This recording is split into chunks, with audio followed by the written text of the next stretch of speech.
聖誕節。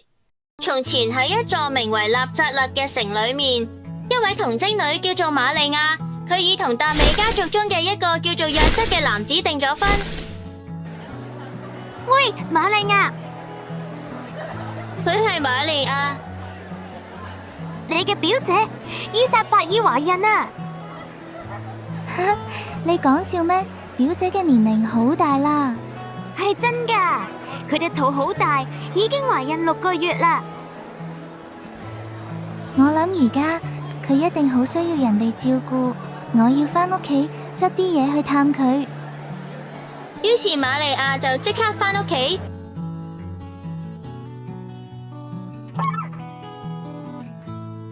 你係邊個？萬福，充滿恩寵者，上主與你同在。佢卻因呢句話驚惶不安，便思慮咁樣嘅請安有咩意思？瑪利亞，唔好驚，因為你喺天主前獲得咗寵幸。睇，你將懷孕生子，並要俾佢起名叫耶穌。佢將係偉大嘅，並被稱為至高者嘅兒子。呢個事點能成就？因為我唔認識男人。總令天使加比額爾繼續話俾佢聽，嗰位要誕生嘅聖者將稱為天主嘅兒子。你睇，你嘅親戚伊撒伯爾，佢雖然年老，卻懷有男胎，今個月已6個月啦。因為喺天主前冇唔能夠做到嘅事。上主嘅婢女，願照你嘅話成就於我吧。瑪利亞與約瑟訂婚，喺同居前佢因聖神而有孕。約瑟係一個正義嘅人，佢唔想公開羞辱瑪利亞，有意暗地裏休退佢。當佢考慮呢個事嘅時候，喺夢中天使顯現俾佢。約瑟，約瑟，約瑟，你係邊個？達味之子約瑟，唔好怕娶你嘅妻子瑪利亞，因為喺佢內受生嘅係出於聖神。並繼續同佢講，瑪利亞要生一個仔，約瑟要俾佢起名叫耶穌，因為佢要將自己嘅民族從罪惡中拯救出嚟。約瑟瞓醒之後，就照上主嘅天使所囑咐嘅辦啦，娶咗佢嘅妻子。約瑟從來冇接觸瑪利亞，佢卻懷孕咗。當時凱撒奧古斯都出咗一道上諭，叫所有人都要登記。約瑟因為係達味家族嘅人，佢哋要從加里肋亞納匝肋城去猶大名叫白冷嘅達味城。懷孕嘅妻子瑪利亞都一齊去登記。當時有一位黑落德王，係羅馬帝國中統治猶太王國嘅國王，佢接待咗從東方嚟嘅3位賢士，因為佢哋喺東方睇見咗猶太人君王嘅星，所以嚟朝拜佢。黑落德王一聽到呢一個消息，便感到十分驚，於是對佢哋話：你哋去仔細尋訪嬰孩，揾到後俾我報信，好讓我亦去朝拜佢。其實佢想揾到個嬰孩，然後消滅佢。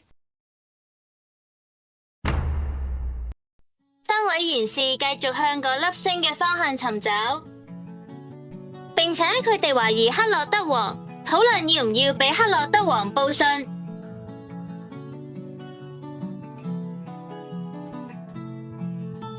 呢個時候，由於有太多人到白冷登記戶籍，約瑟揾唔到可以住嘅客棧。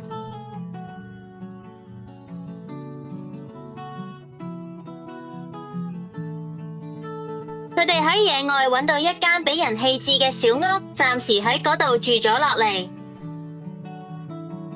喺嗰啲地區，有啲牧羊人喺野外露宿，守夜看守羊群。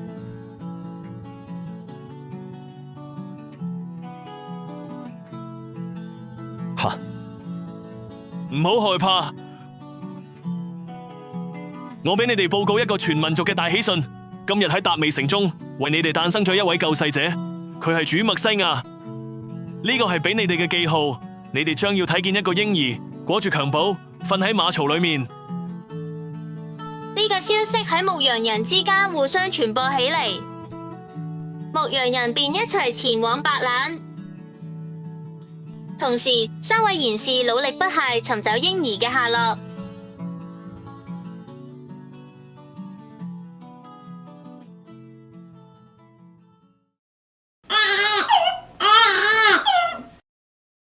耶穌終於誕生啦，俾襁褓包起嚟，佢瞓喺馬槽入邊。呢個時候，約瑟喺出邊發現咗啲事情。嗰啲係乜嘢嚟？好多牧羊人嚟朝拜耶穌。3位賢士都嚟到，睇見嬰兒同佢嘅母親瑪利亞，便俯伏朝拜。佢哋奉獻黃金作為禮物，象徵耶穌係君王，身份尊貴，萬王之王。奉獻乳香，用於宗教儀式嘅熏香，代表耶穌係神聖嘅。沒藥有防腐同藥用價值，代表耶穌嘅受苦同將來嘅救贖。3位賢士喺夢中得到天使嘅指示，由另一條路返回自己嘅地方，避免遇上黑落德嘅軍隊。